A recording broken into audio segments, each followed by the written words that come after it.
She claimed she didn't know who that guy was, but I recognized him from her private story. I wasn't supposed to see. When I first met Ava, I thought she was the most intoxicating person I'd ever encountered. She had this quiet, magnetic confidence, the kind that didn't beg for attention. It just demanded it. She wasn't loud, wasn't flashy, but somehow still turned every head when she walked into a room. I met her at a bookstore, of all places. She was reaching for a copy of The Bell Jar, and I was pretending to look interested in a Murakami novel I'd already read. Our hands brushed, she laughed awkwardly, and I made a dumb joke that somehow made her laugh again. 3 weeks later, we were officially dating. For the first few months, everything was easy. Too easy, maybe. I'd had relationships before, good ones, toxic ones, forgettable ones, but none that felt as cinematic as this. Ava was spontaneous in a way that didn't feel reckless. She would text me to come meet her at a botanical garden at 8 p.m. on a Wednesday because she'd read somewhere that some flowers only bloom at night. She'd send me songs that made her think of me and leave little notes in the pocket of my coat. But there were red flags, I guess. Small ones. Subtle. She was very private about her phone, not in the obvious, hiding it under her pillow kind of way. She just always seemed to keep it face down, muted, and away from reach. She'd never post pictures of us, never tag, and when I asked her about it, she just said she wasn't really into social media and said it was bad for her anxiety. Fair enough, I thought. Not everyone needs to document their lives for likes. Still, I noticed she had a close friends circle on Instagram, but I was never in it. That didn't bug me at first. Everyone has their circle. I figured it was mostly girls. Inside jokes, things I wouldn't care about anyway. Our first real fight was over something dumb. I'd posted a picture of her shadow on the beach with the caption, "Sundays with her." No face, nothing personal, just a moment. She got weird about it. Said she didn't like being used for content. I deleted it immediately, apologized, but it stuck with me. Something about her defensiveness didn't feel like anxiety. It felt like a cover. Still, I stayed, because she made me feel things I hadn't felt before. Grounded and electric, all at once. And for a long time, she made me believe I was her one and only. Until the coffee shop. It was a Sunday afternoon. We were walking back from the flea market, arms tangled together, sipping iced lattes and laughing about some ridiculous homemade sign that said, "Fresh Crystal Energy. $20 per gram." We ducked into this cozy cafe near her apartment, a place she said she used to go to way before we met. The moment we walked in, her whole body changed. Her grip tightened slightly on my hand. Her eyes darted to the left side of the room, then quickly away. I followed her gaze. There was a guy sitting at the bar by the window, scrolling on his phone, earbuds in. I looked at her. "You okay?" She hesitated. "Yeah, just, he looks like someone I used to know." "Used to know?" She gave a weird laugh, like forever ago. "He dated a girl I went to high school with or something." She seemed flustered. That was rare for Ava. I didn't push it, but I watched her while we stood in line. She kept glancing in that direction, like she was making sure he hadn't noticed her. We got our drinks and left. Once outside, she loosened up again, started talking about how she wanted to adopt a cat and name it after a Greek god. I forced myself to forget about it, but I couldn't. A few nights later, I was out with my buddy Chris. We'd been friends since college, and he was one of the few people who knew about all the ups and downs of my relationship with Ava. We were just hanging out, watching a game, when his phone buzzed. He laughed. "Man, Ava's still wild." That caught my attention. "What do you mean?" He held up his phone to show me her Instagram story. She finally added me to her close friends again. "Look at this chaos." I stared at the screen. It was a picture of a hotel room, dim lighting, a bottle of red wine, Ava's bare legs stretched out on the bed, and right next to her, lying back shirtless, was the same guy from the coffee shop. The caption said, "Staycation with my favorite chaos." My blood turned to ice. I recognized the bedspread. It was the boutique hotel a few blocks from my place. The timestamp said it was posted 5 days ago. 5. We'd gone out for dinner that night. She'd said she was exhausted and needed to rest. She kissed me goodnight and walked into her apartment. I handed the phone back without a word. Chris, sensing the shift in my face, immediately said, "Dude, I thought you knew." I wouldn't have. "It's fine," I said. "It's good I saw it." But it wasn't fine. I barely made it through the rest of the night without losing it. I told Chris I had an early morning and headed home. As soon as I got back, I pulled up her profile. Of course, I couldn't see the close friend story. Just the usual aesthetic posts. Artsy pictures of books, candles, her cat. Nothing remotely personal. Nothing that even hinted at a man in her life. I didn't sleep that night. My mind kept running in circles, trying to rationalize it. Maybe it was an old photo? Maybe it was a prank? But no matter how I spun it, the truth kept staring me in the face. She was lying to me. The next morning, I stared at my phone for over an hour. Should I confront her? Ask her about it? Play dumb and see how she reacts? My chest felt like it was caving in. When she texted, "Good morning," I stared at it like it was written in another language. I typed, "Hey, random question. Do you remember that guy from the coffee shop last week?" Her reply was almost instant. "What guy? The one by the window?" Earbuds. "You said he looked like someone from high school." "Oh, yeah. Why?" "No reason. Just thought I saw him again." She replied with a shrug emoji. That was it. No hint of tension. No fear. No guilt. And that's when it hit me. She didn't think I'd ever know, and she had no idea I'd already seen everything. I stared at that shrug emoji like it was a confession spelled in bold. She wasn't even trying to cover her tracks anymore, just deflecting with casual indifference. It made my skin crawl. It wasn't just the lie, it was the ease of it, the practiced rhythm, like I wasn't even worth the effort of a convincing story. But I didn't respond. I needed space to think. I needed a plan. For the rest of the day, I went through everything. Every memory, every time she canceled plans at the last minute, every night she was too tired, or not feeling great, or just needed time alone. It was like watching puzzle pieces fall into place. Pieces I didn't even know were missing until now. I opened her Instagram again and stared at her profile. Still no sign of the story. Still locked out. I tapped through her highlights like an idiot, even though I knew the truth was buried somewhere I wasn't supposed to look. Then something occurred to me. Chris wasn't the only person Ava had re-added to her close friends list. If she added him back, maybe she'd added someone else too. Someone I could ask. Someone who wouldn't be suspicious.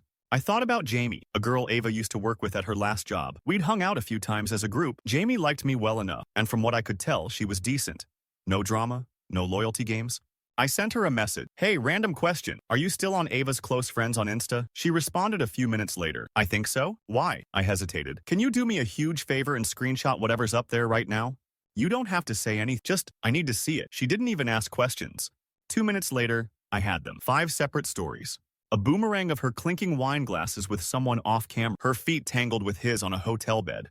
A mirror selfie of her in lingerie, captioned, "When chaos comes to visit," a video of him feeding her a bite of tiramisu in bed. A slow pan across the hotel room window, city lights blinking in the background. Every timestamp was within the last week. Every frame, a knife to the gut. Jamie messaged again. "I'm so sorry. I didn't realize she was still with you. I wouldn't have shared if I thought." "It's okay," I typed. "Thank you for being honest." I stared at those screenshots until my phone went dark from inactivity. I didn't cry. I didn't throw anything. I just sat there, numb. I couldn't understand how someone could look me in the eyes, say they loved me, sleep beside me, and then live this whole other life in the margins. A private world. I was never part of it. I wasn't her secret. I was her cover. And the worst part? She was still texting me like nothing had happened. That night, she called me. I stared at her name glowing on my screen and let it ring out. She left a voicemail. "Hey babe, just wanted to hear your voice. I miss you. Let's do dinner tomorrow. My treat. Love you. My treat." As if she could buy back my trust with sushi. I decided I wouldn't confront her just yet. I wanted to know how far this went. How long? How many lies? I didn't just want to catch her. I wanted to understand her. So I made a fake account. New email. New handle. No photos. Generic mail. I followed her and waited. The next morning she approved. I didn't expect that. My heart actually pounded when her profile changed from follow requested to follow. And within hours, I was on her close friends list. That stung more than I care to admit. I watched in real time as she posted a photo of her hand intertwined with his on a hotel breakfast tray, with the caption, "Last morning with chaos." The man's face was cropped out, but the tattoo on his wrist matched the guy from the coffee shop. I knew she was home that afternoon. She texted me saying she'd been running errands all day, claimed she had cramps, said she was so bloated it hurts to walk. I almost laughed. Instead, I responded, "Rest up, love. Let me know if you need anything." She sent a kiss emoji. I stared at it like it was poison. Over the next few days, I watched her stories like I was watching a horror movie I already knew the ending to. She documented everything, only not the life she showed the world, but the one she curated for her secret audience. She posted pictures of them going to art exhibits, of his hand on her thigh in a parked car, of half-drunk wine bottles and vintage Polaroids with captions like, "This shouldn't feel this easy." And the whole time, she kept texting me good mornings, kept asking me to come over, kept acting like I was the only one. That's when I realized this wasn't just cheating. This was orchestration. She had engineered 2 versions of herself, tailored for 2 different audiences. I wasn't the boyfriend. I was the placeholder, the alibi, the person she paraded around when she needed stability or to keep up appearances. And that guy, whoever he was the chaos she lived for. I didn't know what her endgame was. Maybe she wanted both. Maybe she thought she deserved both. Maybe she just liked watching how much she could get away with. But I was done being a spectator. That's when I started collecting evidence. I started by screenshotting everything. Every story, every caption, every frame where a hand or leg or tattoo hinted at the man she pretended not to know. I took note of the dates, timestamps, the hotel names she tagged only for her close friends. I even tracked which days she claimed to be sick or tired or busy with family. Every lie matched a post. Then I made a folder. I didn't know what I'd do with it yet. All I knew was I needed the truth, lined up like a dossier, because there was still a part of stupid, stubborn, that wanted to believe she'd give me a reason, that maybe, if I laid it out in front of her, she'd break down, apologize, admit everything. But she didn't even flinch. One night, After she posted another private story of them together, this time a video of him lifting her in the air in what looked like some sort of rooftop bar, I asked casually if she wanted to go out that week. Her reply? I wish I could, babe. Work dinner with the team. So annoying. Rain check? I smiled at my screen. You deserve a break. Let me know how it goes. She sent a heart. It hit me then. She didn't suspect a thing. Not even a flicker of doubt. I had become so predictable, so trusting, that I could look her in the face while she held someone else behind my back. And she believed I'd never... I knew I couldn't keep playing along forever. It was eating me alive. The messages, the lies, the performative affection, every kiss she gave me now felt rehearsed. Like I was just another character in the script she wrote. So I decided to see the truth for myself. I remembered the hotel from the last story post. She had tagged the rooftop view but not the name. Rookie mistake. I knew the skyline. I zoomed in on the buildings and did a quick search. It wasn't hard to figure out where it was. The place had a rooftop bar that was open to guests and visitors. So I went. I booked a dinner reservation for the following Saturday, the same night she'd told me she had her team dinner. I didn't go with friends. I didn't even eat. I just sat at a corner table by the glass railing and waited. 2 drinks in, I saw her. She walked in wearing the same dress I'd once complimented her on during a beach trip. The one she said she felt too overdressed in to ever wear again. Her hair was curled the same way it had been on our 2nd anniversary, and on her arm. Him. He looked smug, like he belonged beside her, like he knew he wasn't supposed to be there and didn't care. They didn't see me. They were too busy laughing. She leaned in and kissed him like she'd done it 100 times before. I didn't cry. I didn't storm over. I didn't scream or throw a drink. I just watched. For 10 full minutes. I watched the girl I loved act like I didn't exist. And when I finally stood up, I didn't go to her. I went home. I slept like a rock that night. The next morning, she texted, "Work dinner was brutal, lol. Missed you, though." I didn't respond. At noon, she called. I let it ring. She left a voicemail saying she wanted to see me later. Maybe a cozy night in? I waited a few hours, then replied, "Sounds perfect. Come by around 7. I had everything ready. Laptop plugged into the TV. Folder open. Wine chilling on the counter. Just like she liked.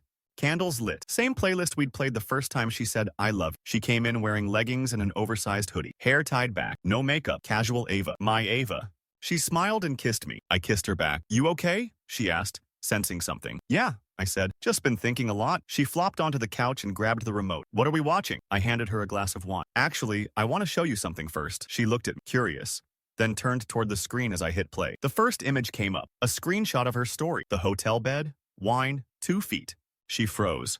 Then the next, her hand in his. Then the video of the rooftop bar. She looked at me, silent. I didn't say a word. Then another story. Her with him in the mirror. That smug look on both their faces. Her voice cracked first. I can explain." "Really?" I asked quietly. "Please do." She opened her mouth, closed it, then did what she always did. Tried to shift. "Why were you spying on?" Stop." My tone made her flinch. "You lied to me," I said, standing now. "You've been lying for weeks. Maybe months.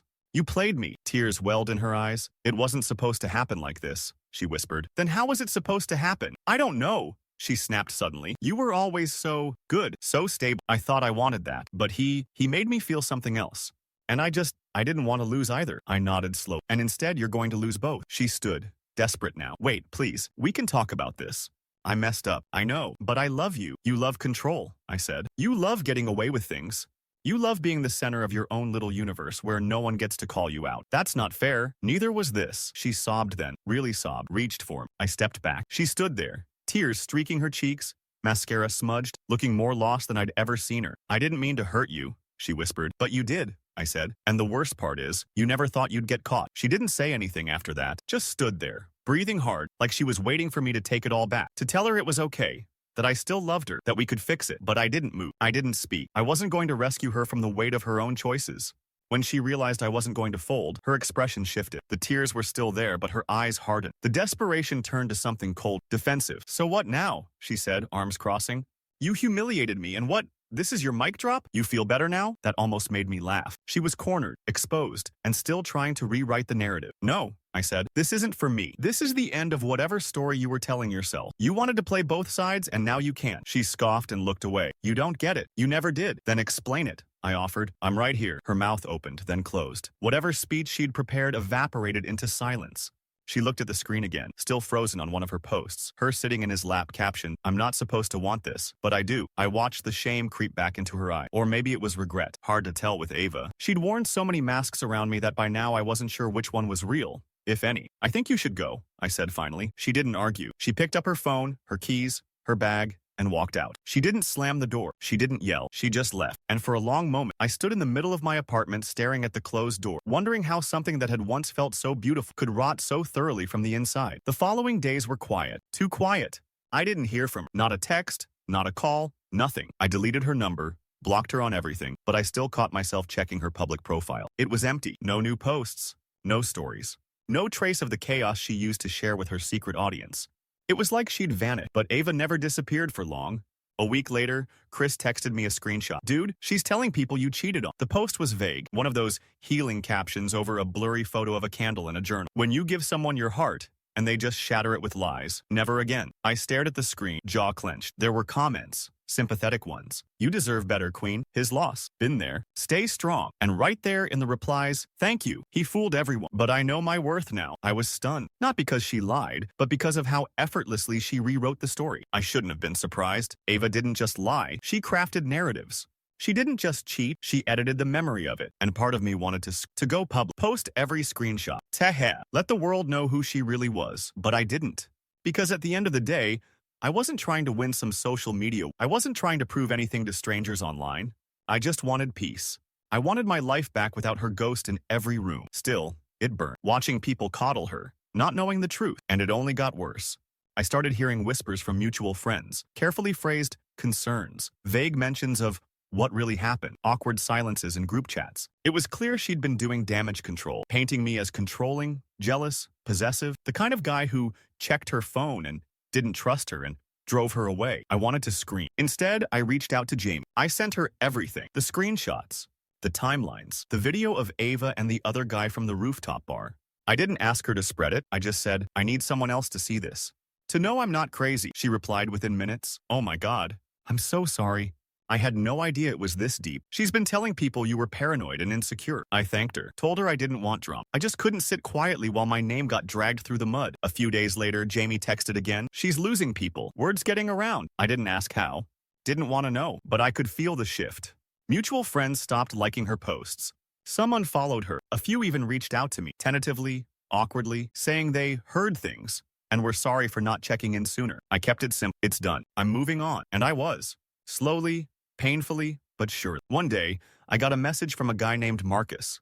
I didn't know him. It said, hey, I think we should talk about Ava. At first, I wasn't going to respond, but something told me to. I replied, who are you? He sent a photo. Him and Ava, together, smiling. It was from months ago, before I ever saw his face in the coffee shop, before the rooftop, before the stories. I'm the guy she was seeing while she was dating you, he wrote. I didn't know she had a boyfriend. I stared at the screen, stunned. He went on to tell me that he found out about me after a friend showed him a tagged post from my account, back when I used to include her in things before she made me delete them. He confronted her. She lied, said I was an ex who wouldn't let go, claimed I was stalking her, that I was obsessed. She said you were unstable, he wrote, told me not to reach out, said you'd harass me. I laughed out loud. He continued. I didn't believe her after a while. Things stopped adding up, so I pulled away. Then I saw your story last week, the one where you shared that quote about betrayal. I figured it was about her. It was. I'm sorry, he added. I didn't know I was the other guy. You weren't, I wrote. Marcus and I kept talking for nearly 2 hours that night. It was strange, bonding with the guy my girlfriend had cheated with, but there was something healing in it. He wasn't smug. He wasn't defensive. He was hurt, confused, and angry in the same way I had been. He told me they met at a party Ava went to with some old college friends. It started casual. DMs, coffee, then drinks, then a night at her place. She'd told him she was single, said she was done with toxic relationships, and was trying to find something real. He bought it. Why wouldn't he? Then she started flaking, canceling plans, getting cagey with her phone, saying she had work emergencies or family stuff. He didn't know it yet, but that was when she was with me. The same rhythm, the same recycled lies. It didn't make me feel better but it reminded me I wasn't the only one she had played. She needs help, Marcus said at one point. I didn't disagree, but it wasn't my job to fix her. Not anymore. Before we ended the conversation, he said, I'm sorry, man, for all of it. Me too, I said, but thanks for reaching out. After that night, I felt lighter. Not healed, not whole, but less alone in the wreckage she'd left behind. Days turned into weeks. Life moved on, as it always does. I focused on work, reconnected with old friends, started running again. I went entire mornings without thinking about her, then entire afternoons, then full days. And then she came back. It was a Sunday. I was at the park reading when my phone buzzed. Unknown number. Just one message. Can we talk? I knew it was her before I even opened the message. I stared at the text for a long time. My thumb hovered over the screen. For a moment, I considered blocking the number and walking away for good. But part of me wanted to hear what she had to say. I didn't want closure. I just wanted confirmation that she knew what she did, that she regretted it. So I replied, about what? She answered immediately. I need to say something. In person. Please. I agreed. One meeting. One conversation. Public place.